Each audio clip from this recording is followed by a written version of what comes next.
How you doing, everybody? Whoops. Uh, Trying to figure out the great question of how can we avoid getting a watch we don't want or we end up not wanting. And that'll be fun. Oh, hey, thanks, Brian. Hey, how'd you like my lecture on your daughter going to Paris? It gave you a hard time. Sorry about that. Hi, hey, killer.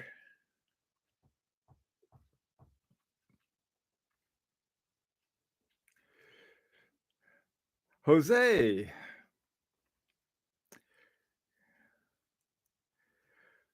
Okie doke.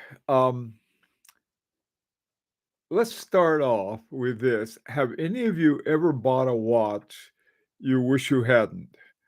Either almost immediately or sometimes later that you would say something, why did I buy this watch? Why did I really want it or was how come I have it and I really don't want it?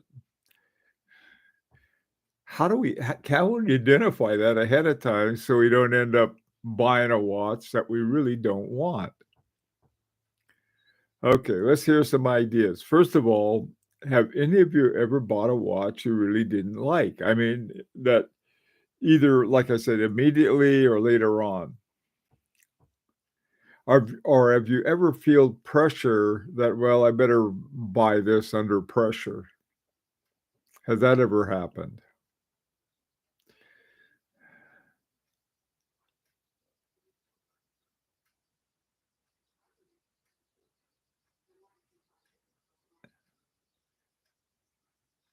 Huh. Hey, audio. I I don't buy too many watches, so probably no. I wait a long time before buying. Okay. I'll have to go back and look for it. Yeah. I bought a watch that I wish I had almost from the get-go. This was when I was trying to fill out my, um, Holy Trinity. I had a Vacheron Constantin and a Patek Philippe, and I wanted to get an Audemars Piguet, so I found an Audemars Piguet in Skye, New York, and the guy that I bought it from was this great big he's sort of a just this great big guy, I'll put it that way. Hey, Von Cruel.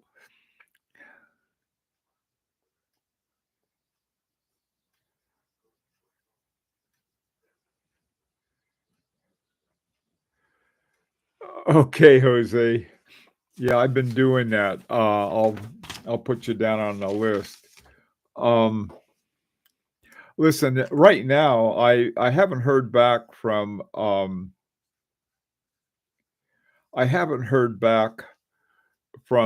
Christine, and doesn't mean I won't. Hey, Bernie, how you doing? Hi, Jeff. Only buy the pieces from places with unconditional and no questions about returns. Probably not a bad advice on that, Jeff. I've got, you know,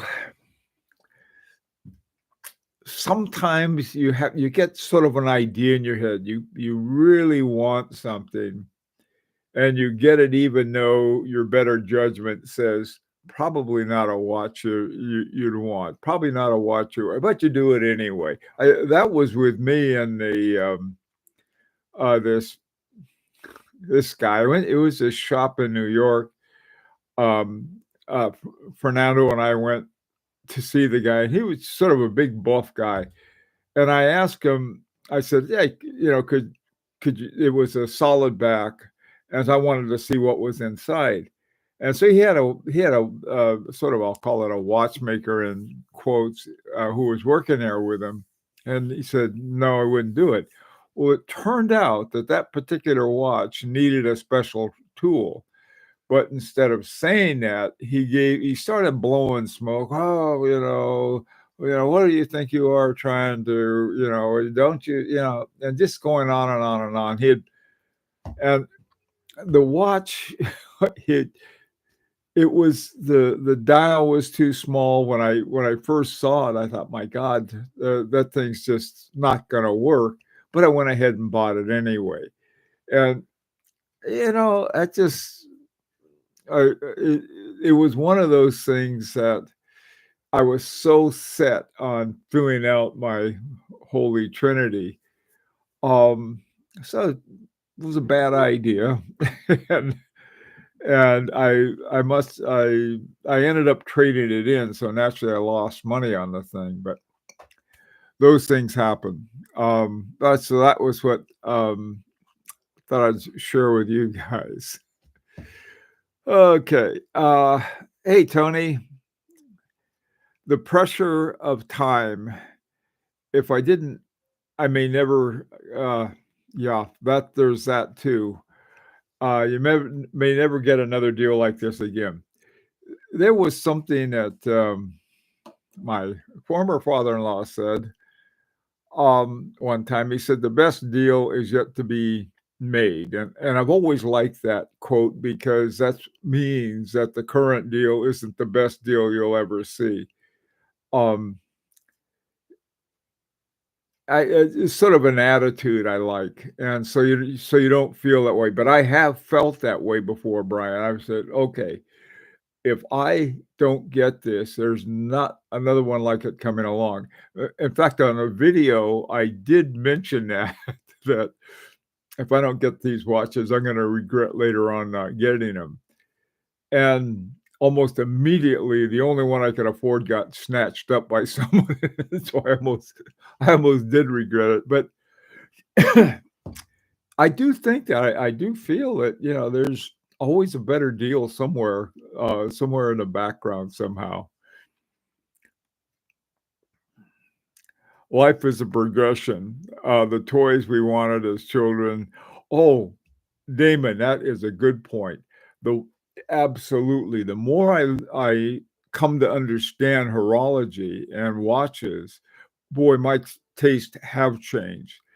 Um, there there are some people who have said that when they first started watch collection, they wanted a Rolex. And then they didn't like Rolexes, but then they came back. It's sort of like the prodigal son. You will come back to Rolex. Well, not me. I don't come back to anything.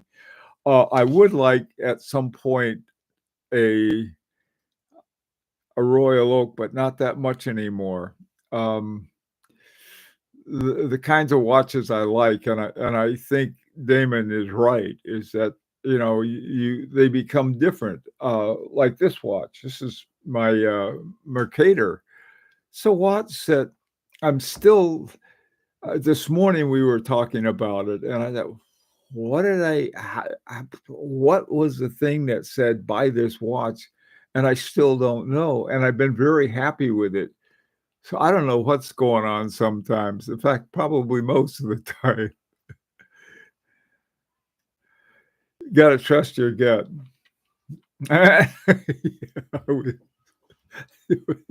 Sometimes my gut hasn't made up its mind yet what you want to do. But I know what you mean, killer audio. If something friend of mine used to have an expression about somebody's. He says this guy's sock squeak. And I said, what do you mean by his sock squeak? And he said, well, what I mean is this: is something's wrong, and I just can't put my finger on it, but I know there's something wrong, and I guess that's sort of like a gut check that talking about. Hey, Andrew, how you doing? The Rampart limited edition across the watch industry can and often is a trap. Good point. Excellent point. That's a very good point. You know, it is sort of funny.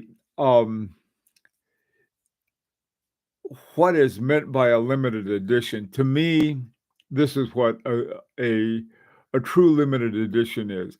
I think every watch made by Hovering 2 is a limited edition.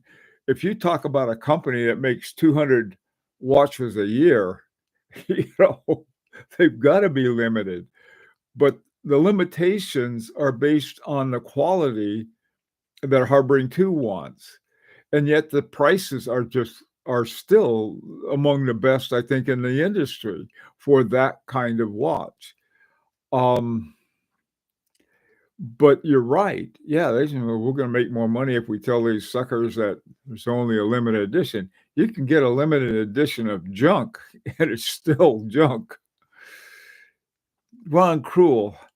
After I started, considering watches over, 1,000 K, I became more deliberate, it became a more deliberate process by churning through watches. That's true. As the price goes up, we've gotta, we're looking at our bank account and decide whether or not, junior's gonna finish college. He can finish it paying for that.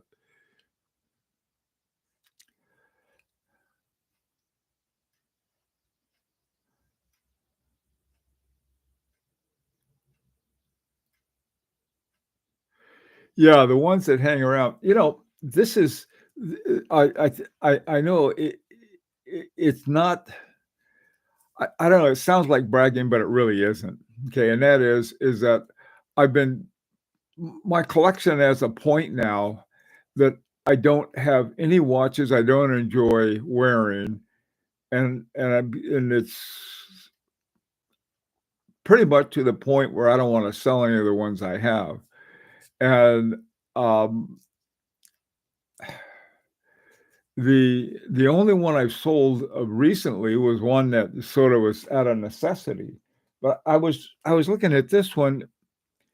I talked about this a little this morning. This is my, Chanel, Monsieur Chanel, and it's like, why haven't I been wearing this more? And I can say about that about all of my watches. How come I haven't worn you more? It's a personal thing between me and my watches. It's crazy. It really is.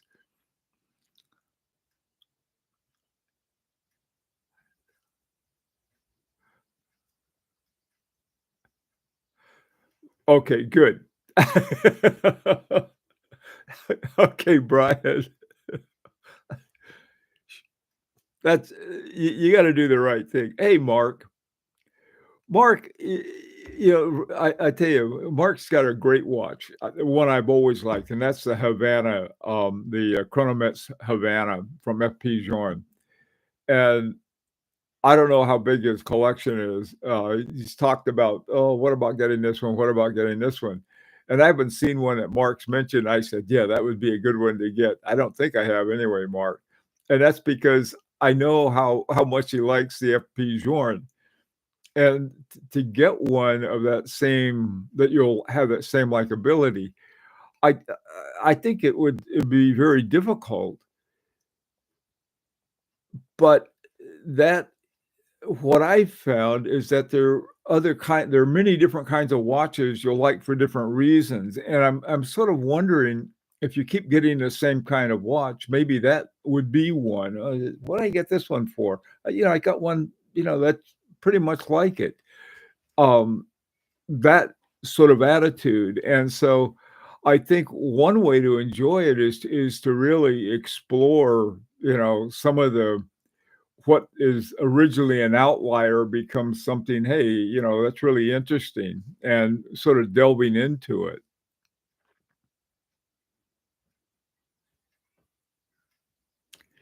Yeah, killer audio, that's the thing. Brand prestige, limited editions, you know, if something is a limited edition and I like it not because it's a limited edition, because it's a cool watch in some way or another. So there's something else too that's sort of interesting that I we were talking about, I guess, somewhat this morning. I rarely, see a watch before I bought it. I mean, see it in the metal. And I mentioned that I really like, Laurent Ferrier, But when I went to actually try them on, they just didn't feel right. The same thing happened last year at a watch time show. There was a watch I just thought great. Love the watch company. I know and really like the people who are in it. And I thought, man, this is such a cool watch. I've got to look at that. So I did look at it, and it was, so it was just, gee, I thought I was just going to go, do hand flips over that. But then I tried it on, and it was okay. So, it's a funny kind of thing. I guess there's some watches I guess that aren't around very much that would be hard to do, but I don't know. So watch shows, I think one thing, if you go to a watch show, try on all of the watches that you can that you're interested in. All right, I'm talking to myself. Usually at the watch time show, a bunch of us get together upstairs. And we just sort of yak it up with each other. We never get around to seeing all of the new watches and stuff.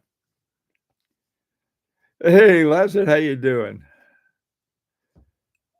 My watches are much cheaper. Doesn't matter.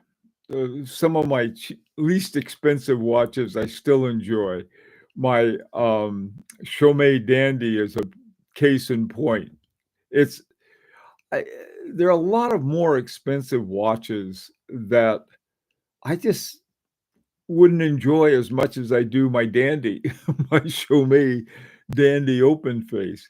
That's just an enjoyable watch. I don't wear it that much. It's But when I do, I enjoy wearing it. The reason I don't wear it so it's and yet I still like it. It's almost impossible to wind and set because they put the crown right under the right here between the where the band goes and the top of the watch. And so that's hard to get to. And then they have just like there's like a little crown guard, and you have to get in between the crown guard and so, but it doesn't matter. And it's hard to tell time because on let's see, I guess on the 3 o'clock side of the watch, there's a lot of dark there's beautiful agonized gears that are going, and then on the surface is this Ferris wheel. But when the hand gets there, you can't see what time it is.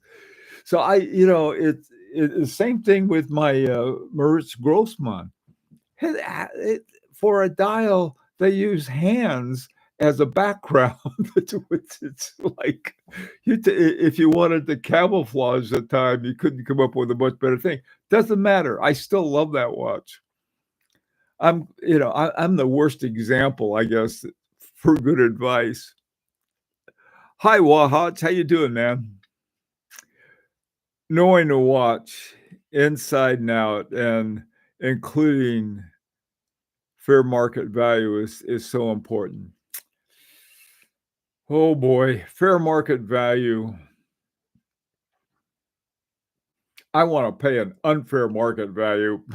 I want to get a great deal on it. Forget fair market value.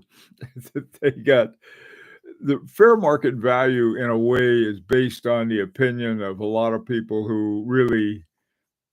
whose choices I don't have a lot of faith in. So sorry, Andrew. I don't want fair market value. I want great market value.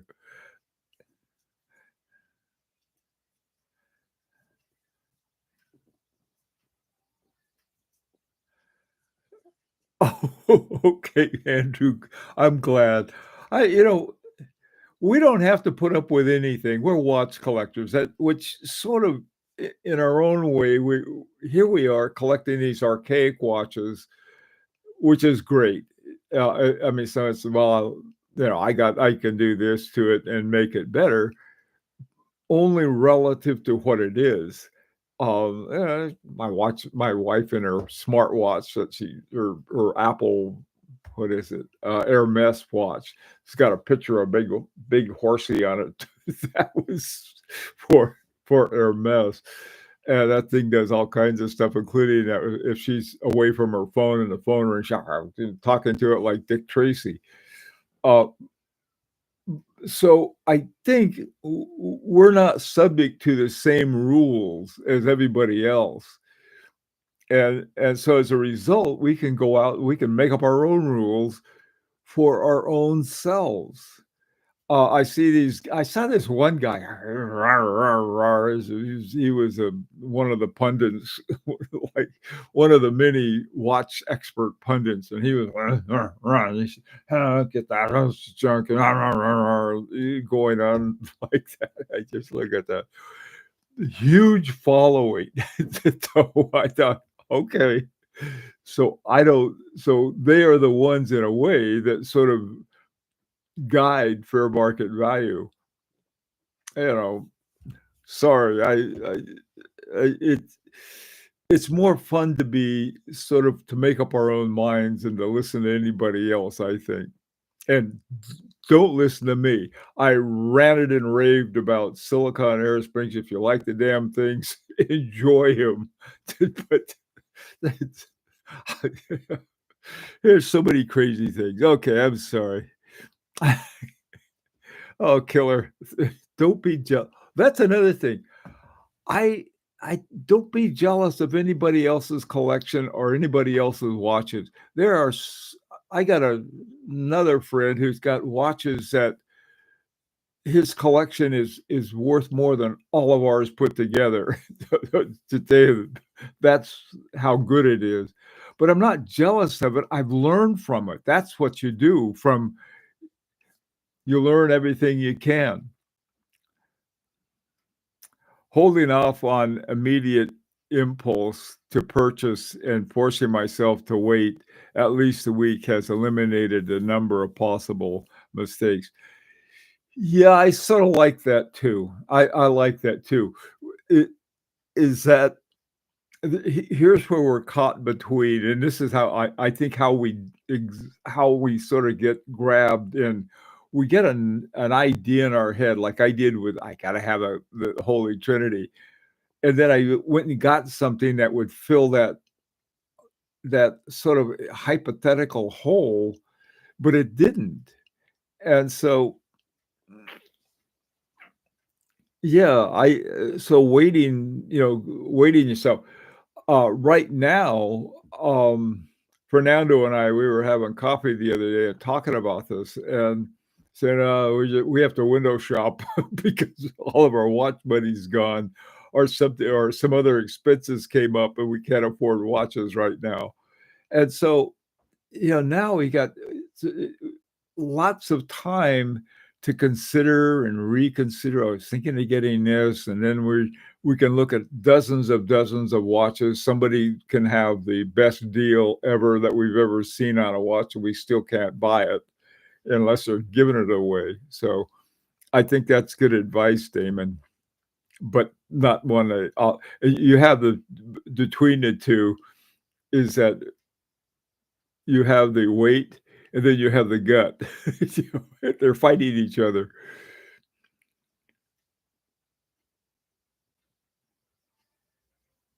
Yeah, this is there's there are watches that I've lost because it's not what I want to pay. Um, or if I don't know if I paid too much on a watch. I may have it sometime. I don't know. I don't think I have, but maybe I have. And that's another thing too, is that a price is put out there. Somebody can tell me, the Pope told them that was the right price, and I don't care. Um, it was, I what I care about is how much I want the watch, and if you want it a lot, and it means a lot to you for whatever reason, and you have the resources for it, then yeah. But otherwise, I think I don't know. We get to play.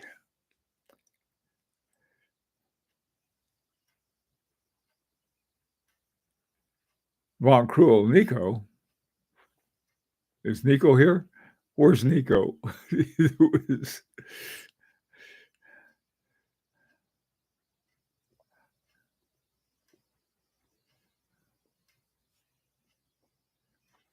Yeah, I think that's another thing too, is that I used to have this, and I cut it out because it got sort of messed up. I used to have this, thing that we did that people would send in their collection. I'd have a collection review and stuff, and I learned a lot from that.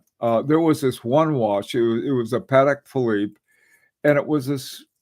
I'd seen it, and it was sort of it was a square one. It was one of the Gondolo, and it had these overlapping sort of borders on it. It looked like sort of a something like this, I guess, or more like that. And I was like, God, that's an ugly watch. And I saw it in somebody's collection, and I thought, God, that's not an ugly watch. That was sort of a cool watch.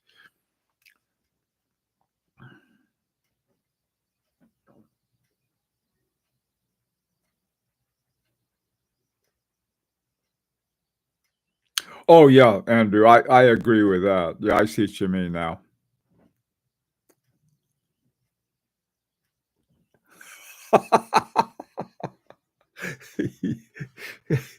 You buy everything the Pope's telling you.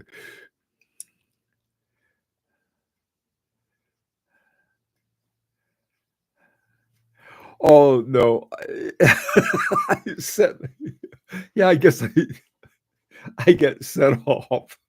I don't mean it in a. I don't mean to be such a jerk all the time. Only some of the time, okay.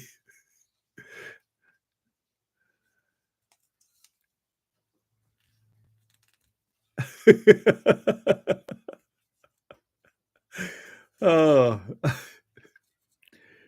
no, I tell you, when I first started collecting watches, a guy that was very helpful at the time, this was a number of years ago, he seems to have gone changed since then.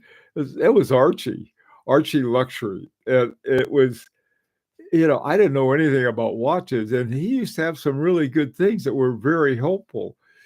And but after a while, it's sort of I thought, "What happened to the guy?"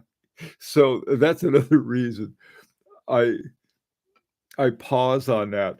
Also, too, one of the things, and I don't hold it against them. I know what it is, but a lot of people have a vested interest in terms they're selling watches basically, and so they can't say anything about the watches that they're selling. And so I've become very Tim Mosso, whose descriptions of watches are so good that I hate listening to him because I'm afraid I'll run out and buy one. He's really excellent at that. But on the other hand, he's he represents a company, and he represents it very well, I might add, that's selling watches. And so it's you know, I think probably one of the good things about it, at least the ones he describes, he doesn't sound like a pitch man. And that's why he's so dangerous. He sounds like, "Oh, here's an objective view of this thing, and it's really great, and you ought to get it." I'm like, "Ah, yeah, yeah, that's what I ought to do." So I'm afraid to listen to Tim. I think they ought to give him a raise. Pope Casio. Oh, hi, HB. My answer to the title would be, "Don't buy if you've not held it in hand." Uh, I'm afraid you're too late for me. In fact, that's the one that I regretted the most was one I had in my hands, and I could have told them, "No, I don't want it after all," but I didn't. I don't know what I mean. There's one thing that I've come to be able to imagine. I imagine, okay, am I going to have this on my wrist, and would I want to wear it? And is it unique enough? Is it different from my other watches? So I'm just not having the same watch with different brands on it or different watchmakers. That's part of it. It really is. And one of the reasons I got interested in Daniel Roth is that every one of his watches has something unique about it, at least the ones that I've seen. The only one that didn't was the uh, his chronograph. the chronograph had that Epsil Curvex case to it, but it was just like other chronographs, and I finally, parted with it, but, the other 2 I kept. One has a very interesting retrograde, and the other one has, beside this crazy who is somebody 12 hours different than you, it also has a this time that automatically goes to, daylight time and standard time. But, so a lot of those watches, just because they're all different and they're all sort of fun. But, that's another thing too. It whatever you like, I like the Yachtmaster too, but most of the Rolex guys don't like Yachtmasters too. They don't like the colors, and finally, Rolex dumped it. Okay, that doesn't mean it's a bad watch. It simply means it's an unpopular watch. The 1960 company decided to unload an interview with Mr. Wonderful, who doesn't have such a wonderful reputation here in Canada. Okay, Von Cruel. Now, wait a minute. Who is Mr. Wonderful that you're talking about? There are different kinds of Mr. Wonderfuls.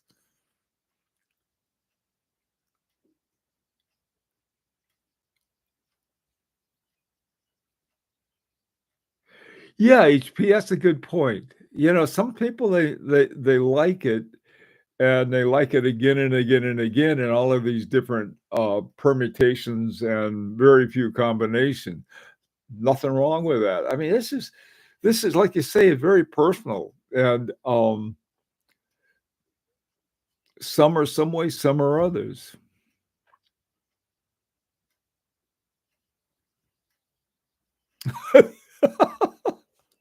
That's the only thing that I thought that was why you watched it, Brian, not not why you quit.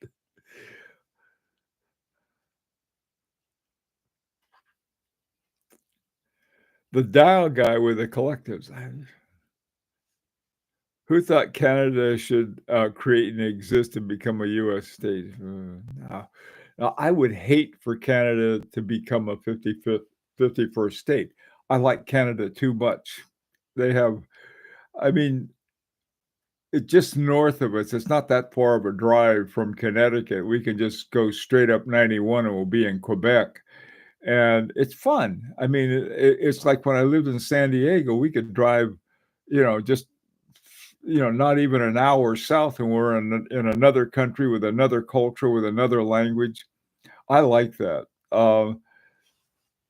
Some people are everybody's got to be the same. Or what's worse would be like me. My God, I tell you, if I ever had students like I was, I would have probably killed them. So it wasn't being a professor. I think that was one thing I learned. God, I was a pain in the neck. Keith O'Leary. Oh,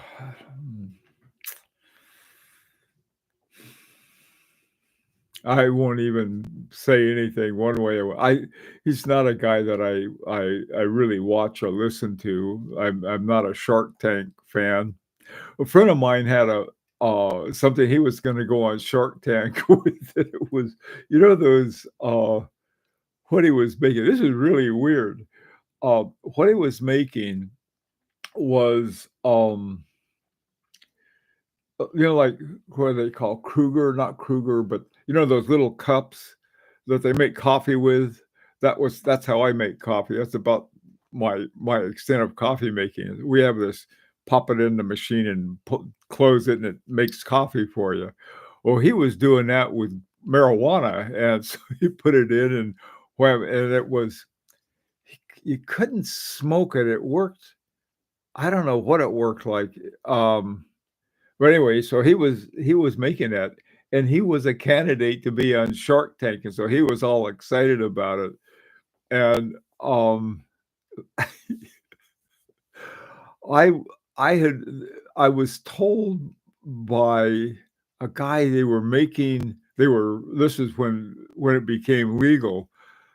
It may have been earlier in some states, I don't know. But I was working on a program uh, with I'm trying to think what the language was. It's that database language. Anyway, there was the colors had to be a certain way, and then they knew it was ready for harvesting. Okay, and so I thought, well, heck, that'd work with all kinds of foods and stuff. So I was working on a program with that. I found this module that I could use to put it in. Um, and it's just amazing the crazy stuff you can get into. But it was really interesting because they could write a program. The program you could take a picture of the plant, and then it could determine the color combinations, and it would tell you whether it was ready for harvesting or not, which I thought was sort of interesting. It's got nothing to do with watches, so my relevance sometimes goes off the track. Hey, Lee's time. Hi, David. Silicon is illegal in Canada, as it should be. I'm glad to hear that.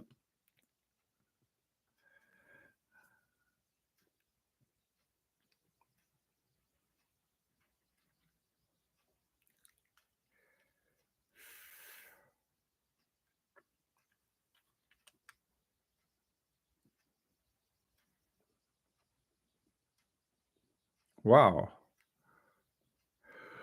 Okay, guys. Well, listen, I just realized my time is up. In fact, I'm over time. Sometimes I get carried away. I'm sorry if I just sort of started rattling on every irrelevant thing that came to mind. So, anyway, thank you all for your patience and bearing with me today. Let's try never again to get a watch we don't like. Take care.